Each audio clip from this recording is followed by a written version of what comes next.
Hi, in today's episode, we have Sourabh Kumar. Sourabh is from Ranchi and from the famous school as MS Dhoni, which everybody knows about. But we have Sourabh here, who's doing some amazing work. He's the co-founder of Pothole Raja. Now, if you're going to ask me what's Pothole Raja, it is the burning desire of the founders to have no potholes in the world and to do a road trip covering all the states of India. And it's a name that resonates with anyone talking about potholes in the world. He's an active fitness motivator, recently did 1,000 push-ups in 2.5 hours. Wow, I can't even do one. Has run multiple 10K runs, 2-hour stadium run and one marathon. He's also had awards and recognition. Professionals of LinkedIn, top 100 India's most influential global youth marketing professional by Zoom TV. And today he's here with me on Mohua's podcast. Welcome, Sourabh. Thank you so much. So tell me, Sourabh, about this whole journey. What made you name this Pothole Raja?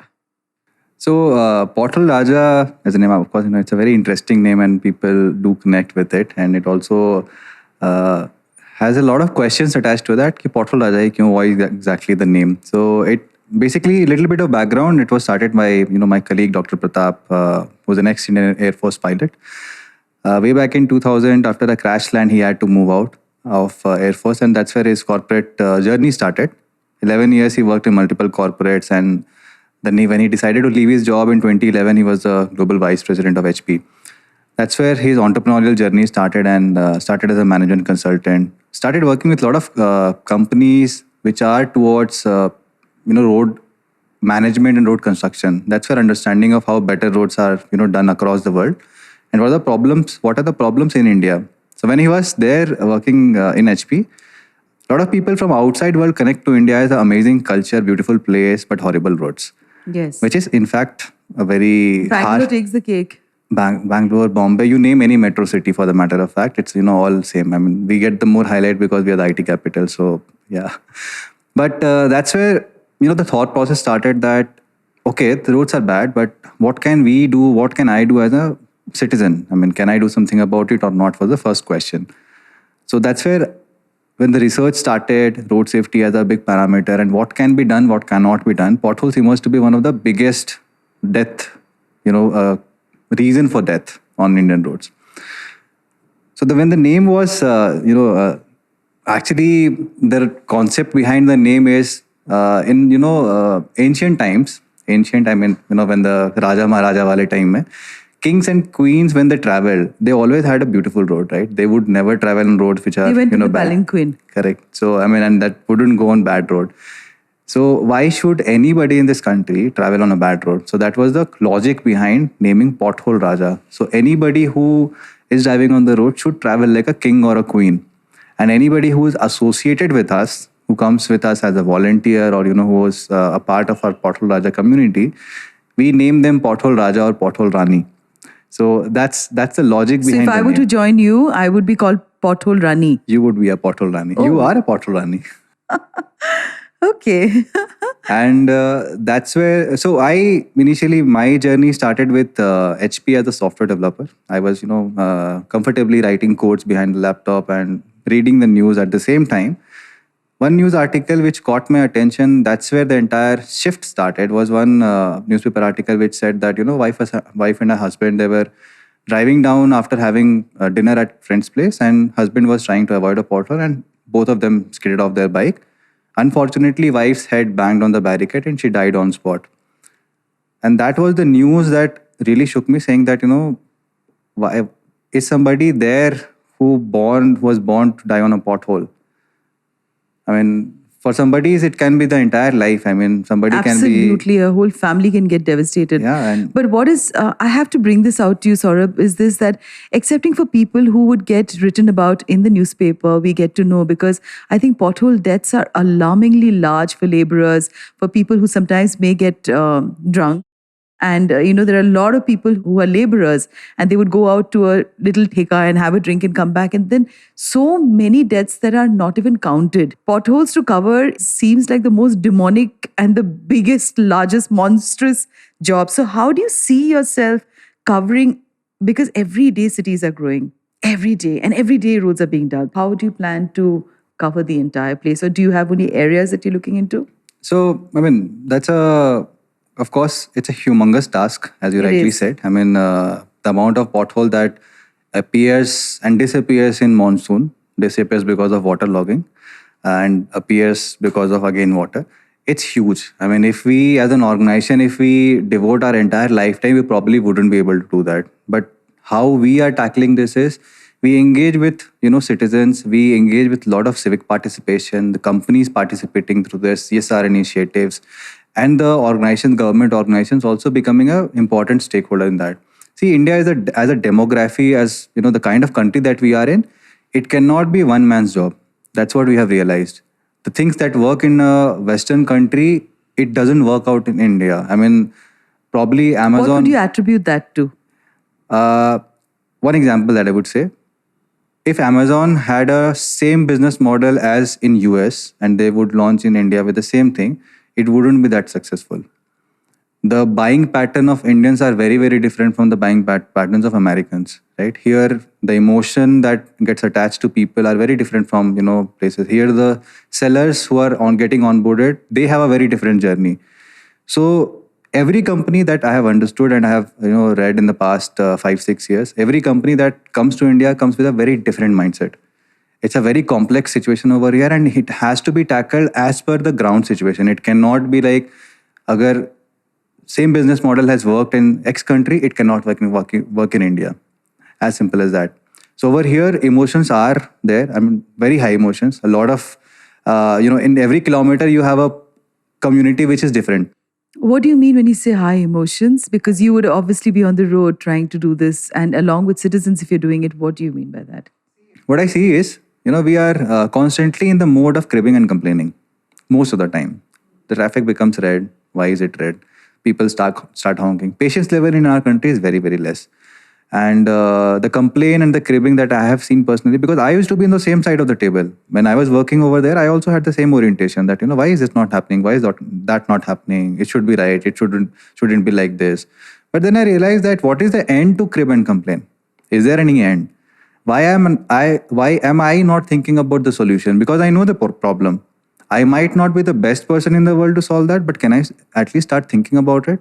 That's where disruption happens, right? If I am not getting into that thing, I will be, sitting comfortably on my chair, good ergonomic, everything that company takes care of me and have salary at the end of the day. And I keep writing tweets and Facebook, comments and all saying that this is not working, that is not working. But it doesn't really help out. Unless we are solution oriented, things don't change, typically in a, country like, us. So that's where the orientation was. Can I contribute something? Can I take care of at least my surrounding? Can I be that responsible citizen who is not throwing garbage and then not complaining? Because ultimately, if you see, if the city is dirty, who is making it dirty? Of course, we citizens. So can I take care of my surrounding was the first thought process. When I jumped into this, I realized, as you rightly said, the problem is huge. How many potholes can Pothole Raja fix? Possibly in some 1,000 lakhs, but those lakhs are every year. So our journey also has been phenomenal in terms of the number of potholes that we have fixed, the number of cities we have How many reached. potholes have you filled till now? So in the last 4 years, we have fixed more than now 9,000 potholes. Wow, 9,000 potholes. Kudos. And we have reached 9 cities. And if I translate that 9,000 potholes to how many lives are safe on Indian road every day, taking minimum count, that would roughly translate around 15 to 20 lakh people driving safe because of the pothole that we have fixed every day. So tell me something. I mean, I'm very curious to understand, how did you get down to something that is really in Bangalore? It would be the Bbmp office, their work, right? And I would like to believe that if you're in the government turf, you would have a lot of people not wanting you to do this. Yes, because there are two sentiments in this that I would think that as a taxpayer, I do think I deserve a decent road, sanitation, health. Okay, I know that we're a growing economy and there's so many layers in my country. So did you have any of these things that when you spoke to citizens? I'm sure because so many people would say इतना tax कटता है और उसके बाद हमारे पास गाड़ियाँ जब लोग खरीदते हैं उनके पास सड़कें नहीं होती है ड्राइव करने के लिए और गाड़ी जो है वो एक एस्पिरेशन है और इंडिया में एस्पिरेशनल क्लास बहुत it's really growing in a very huge way, right? So how did you kind of, bridge this when you spoke to people? See, I'll tell you, even now, this is the first question that is asked to us, that why should we do and why shouldn't the government do? What we feel as an organization, as a human being, first of all, my organization comes after me. But what I feel is there has to be a line and a boundary wherein our responsibility also starts kicking in, right? As I said, if we are continuously on the cribbing and complaining mode, things wouldn't move at all in India. I'll give you a few examples. We always had public road transport infrastructure. Buses were there, local trains were there. Why is that we have Ola and Uber now? And has Ola and Uber solved the way we travel in our country? If the answer to that is yes, because that's ultimately helping people to travel from point A to point B in a most convenient way. But there would be a question here because it's always backed by a corporate, because with the taxis and the autos and the buses, there's a whole union that happens. Their jobs are very, very taken for granted. And it's the basic attitude that, might is right in India that works, I think, on the roads especially. I'm a terrible driver, but I try to not go behind the wheel. I'm very scared of the large buses, and just that basic respect for each other on the roads is not there. So when you bring up the example of an Ola and an Uber, I would like to believe that there's a huge organization that is there that's putting the whole process together. For example, you don't get cheated because if you're going to go in, there's a whole system, right? So I still again think that the government is in question here then. I am not denying the fact at all. These are some of the basic facilities that citizens of any country deserve. Does that bring in frustration? Because,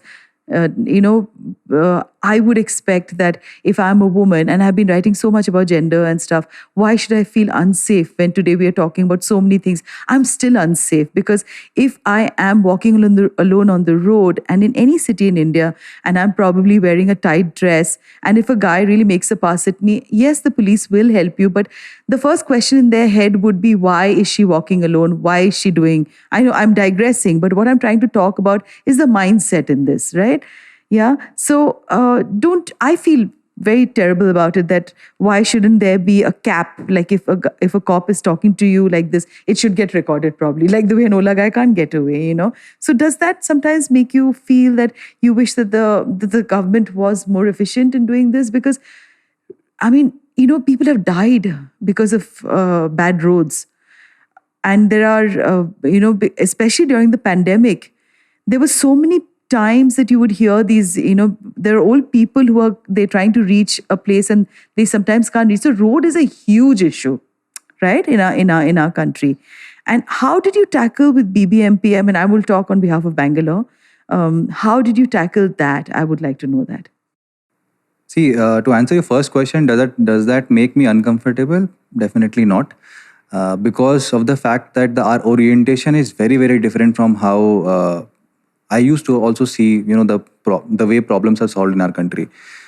How is it solved in our country? See, first is blame game. Right? Okay.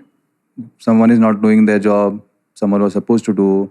We are paying taxes, as you rightly said, and it's our right. We definitely need to question that. We are paying taxes. Of course, we need better solutions, better infrastructure and all. It cannot go on forever. That's our thought process. It's not always that cribbing and complaining or asking questions are gonna solve. I'm not saying that we shouldn't do, but there has to be a limit to that, is what I believe.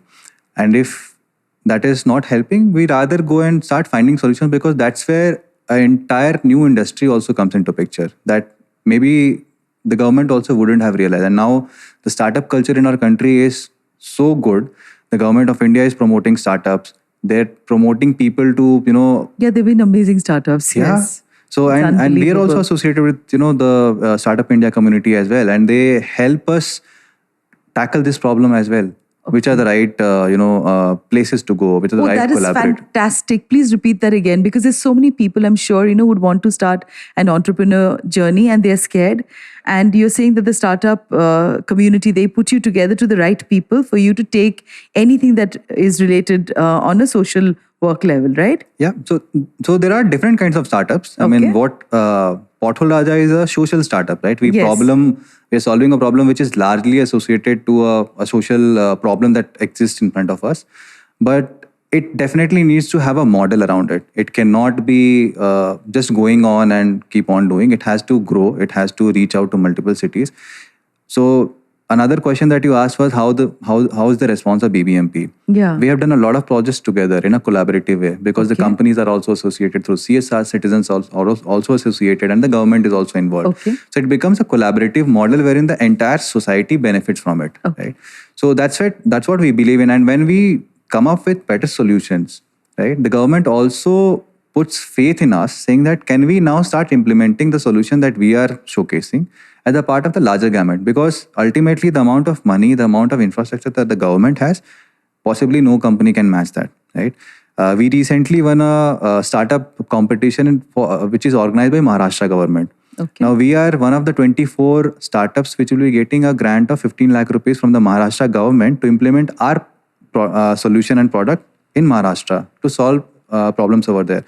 Of course, we will be solving the road problems, and if that goes really well, which I'm really confident that it will go really well, we possibly can start working with the government as well. If I had the same orientation saying that this is not my job, this is somebody else's job, and I wouldn't have put my brain in even improving the technology that we offer, I don't know where I would have been as of now versus where I am and where our organization is. So it's a transition that happens, and it's also a long-term vision that what we want to do. I think another thing that you asked is where are we heading to and all. When we started, we were doing a lot of corrective maintenance. Now, what is corrective? Pothole has happened. We are going and fixing it. We continue to do that. Can we make roads which don't develop pothole? That's where our journey has now transitioned into. We have made a product which is completely made out of recycled plastic waste. And if we make roads from that, the pothole wouldn't appear even if heaviest of heavy rain. Wow. Now that has happened. And how did you come up with the product? That's what I said. I mean, our long-term vision was to go from corrective to preventive maintenance. And that's where the entire journey, comes into picture. Okay. So if we are solution-oriented, what I believe personally is, you will always come up with new solution. And Absolutely. That's where, even though I'm not from the road infrastructure community at all, my engineering was very different. I was working as an IT professional, but what I'm doing right now, if somebody would understand, it's hardcore civil engineering. Yes. Last 4 years, I know a lot of technical terms which is associated because that's my hardcore job as of now. So when you are into that and you are into problem solving mode, I believe people come up with amazing solutions. I mean, you see Elon Musk, I mean, he has made rocket. He never studied about rocket. Nobody supported him. He studied himself and he's now, flying rockets, which is much more cheaper than anybody else that is doing across the world. So it's just intention. And one thing that you asked for the people who want to start on their own, what I believe personally is just the risk-taking capability. If you have that risk-taking capability, everything will start following you. You don't need to be the smartest kid in the house, in the town. All you need to be the person who can take risk. That's all. After that, everything starts following you. So it's really interesting after having done your, after done engineering, and then if you'd gone, when you went back and you told your parents कि अब मैं सड़क पे potholes में fix कर रहा हूँ. For all our English listeners, that you went back home and you told your parents that you would be filling up potholes all across the country. How did they react? I mean, that's another very funny, interesting story. So I was like, I'll be that, good kid. I'll tell my parents that, this is what I want to do in my life. I thought that, definitely they wouldn't be happy about it because, of course, in IT, you see the jump, right? I mean, if you do multiple switch, then the regular pattern of, doing an MBA and again coming back. So it's a huge money and financial stability is very, very high in our country in IT sector. Yes. And then I came up with a weird idea saying that I'll be fixing potholes. So, what happens is when you are working in IT and when you start working, I mean, irrespective of wherever you are, 3-4 years you're working, you start getting calls for marriage alliances and all. So my dad and mom were also getting calls, though at that point of time, of course, marriage was not on the cards, but they were happy saying that, okay, some people are inquiring and they were very happy that somebody is calling. So the first thing that my dad said was, now nobody will call. How exactly are you thinking? Who will give you, the daughter and who will, in fact, will marry you? So I was like, okay, at least you can ask some more meaningful questions that how will you earn money and all those things. What is the organization about? But that's what. So they took turn to, scold me saying that this is the worst decision that you're taking in your life. But I was very convinced because I thought through a lot, and I was very convinced with the fact that this is what I want to do. I don't know how will I do it. Honestly, I had no clue that how exactly will I do. The only answer that I had was this is what I wanted to do. I had left my job without even telling my parents. They were under impression that every day 5 o'clock the call was that okay, I'm coming back from my office and I'll go to gym and dinner, blah blah blah. But which office was not clear. They were under impression that I'm coming back from HP, where I was I had completely transitioned into something else. When I went back home 6 months after that during Holi, then I broke this news and they were like, why are you telling us now? You've already taken the decision. It's your life. Do something. Do whatever you want to do. We play no role in your life. It's anger. Typical, parent, a middle class family. So I understand their expectations are. I mean, all parents, for the matter of fact, they want their kids to be financially independent, doing well in their life, settle as soon as possible. For me, the word settle, I am still in that journey to find what does the settle mean. Does that mean having a car? You can say that again and again. The word settle for every, I think middle class or I think all families, it means that you've gotten married and you've had children and you have a job. And you have a car and you have a car and you have a house and you're settled. Yes. And tons of EMI to pay. Yes. And what happens is that's when the unsettling happens, which I don't think the parents ever tell the children ever. Yeah. And, kids are so conditioned to believe ki, this is what it takes to settle. So, but tell me this whole unsettling feeling that you got about, wanting to quit your work. What was that trigger, because obviously there is a social worker inside you that I can see as, the more I'm talking to you, I can see that. So what was the trigger? See, for me, trigger was, you see, if any cause connected to a social problem, most of the time you would find people who would have faced that in their immediate family or themselves. That's where somebody starts. For me, it was very different. The question that I asked myself, do I really want to be in that state wherein some of my really close friends or a family member meets with an accident because of pothole and that's when I want to start off? Or shall I start now and start making difference, in the life of others? And it took some time. I mean, I initially started with Pothole Raja as a volunteer to understand how things work out. Finances never came to my mind. I was like, if I have to jump in, I'll jump in. I know that, parents will be bothered saying that how will you earn money from where, Bangalore is an expensive city. How will you take care of yourself? Back of my head, I was very convinced this is what I want to do. I'll figure out the rest of things afterwards. So, people keep asking, saying that, a lot of, all of us, in fact, would have fun, that quote that, really resonates with us. So I have actually combined two quotes. One is from Richard Branson saying that if an opportunity comes to you and you don't know how to do it, say yes and figure out the rest of the things later on. I completely agree with you in this one because when I started my journey, I also really didn't know where it would go, I had this whole thing since 2017 ki mujhe podcast karna hai. I want to start podcasting. Why? Because I'd left my journalism career and I really enjoy talking to people. I'm a people's person. In the media, I don't think everybody gets their due for the kind of work that people do. And that also has been one of my biggest factors. I can very nicely say that it's not money that motivates me. It's about touching a few people's lives. It's also about sharing stories. For example, Pothole Raja should be there as a headline story, in a leading publication, according to me. But, in fact, you're going to have something else that the space has been bought. And that's what saddens me also, that this voice that needs to go out for the kind of work that you do because you are sacrificing money, you're sacrificing so many things, that you could have probably had some more better things to do this. So yeah, I completely relate to this quote that you say. And what is the second one? Second one is from Mahatma Gandhi, that be the change that you want to see in the world. So I have combined these two things and I say that if an opportunity comes to you to change the world, jump into it and figure out the rest of the things later on.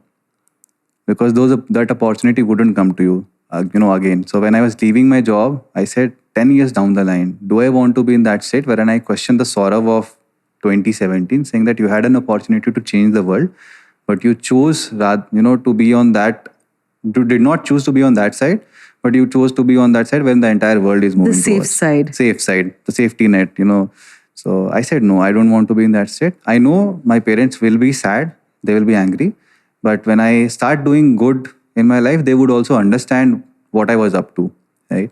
And I think somehow I've achieved that in this year, that they have started feeling that, okay, this guy is doing little bit good in his life.